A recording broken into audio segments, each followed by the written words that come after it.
dahil sa mas pinaigting na anti-illegal drug campaign ng Philippine National Police bilang bahagi ng direktiba ng PNP Chief Police General Nicolas Torre III, timbog ang isang high-value individual ng mga operatiba ng Valenzuela PNP nang makuha mula rito ang mahigit 300,000 pisong halaga ng shabu.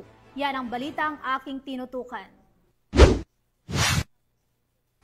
Arestado ang isang high-value individual na si alias Bulag, 52 anyos, matapos ang matagumpay na bypass operation ng Valenzuela City Police Station sa Barangay Ugong sa Valenzuela City. Nasamsam mula sa suspek ang humigit kumulang 55 gramo ng hinihinalang shabu na nagkakahalaga ng 374,000 pesos.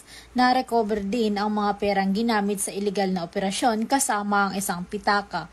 Naharap ang suspek sa kasong paglabag sa Sections 5 at 11 ng Republic Act 9165 o ang Comprehensive Dangerous Drugs Act of 2002. Mula dito sa Metro Manila, ako ang iyong PNN correspondent, Patroluman Mika May Bahiwag, alagad ng batas, tagataguyod ng Balitang Pulis.